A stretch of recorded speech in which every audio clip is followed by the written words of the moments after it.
ചോറ് മട്ടയരി ചോറ്, ചുവന്ന മട്ടയാട്ടോ. പിന്നെ ചീരക്കറി, പൊന്നാങ്കണ്ണി ചീരക്കറിയാണ് കേട്ടോ. പൊന്നാങ്കണ്ണി ചീര എല്ലാവർക്കും അറിയുമെന്നറിയില്ല. പിന്നെ ക്യാബേജ് ഉപ്പേരിയാണ് കേട്ടോ. ചുണ്ടങ്ങ കൊണ്ട് ചട്നി അരച്ചത്, ഇന്നലെ അരച്ച ചട്നിയാണ് കേട്ടോ. അത് 2-3 ദിവസം ഫ്രിഡ്ജിൽ വയ്ക്കാം. നല്ല വണക്കിയിട്ടുണ്ടാക്കുന്നതാണ്.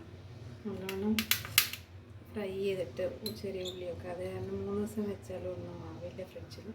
പിന്നെ നെല്ലിക്ക അച്ചാറാട്ടോ.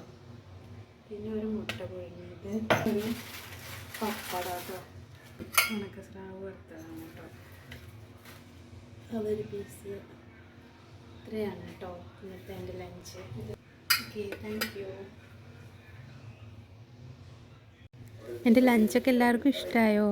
ഇഷ്ടമായെങ്കിൽ ലൈക്ക് ചെയ്യണം, ഷെയർ ചെയ്യണം, സബ്സ്ക്രൈബ് ചെയ്യണം കേട്ടോ. എല്ലാവരും ലഞ്ചൊക്കെ കഴിച്ചു എന്ന് വിചാരിക്കുന്നു. Okay, bye, thank U.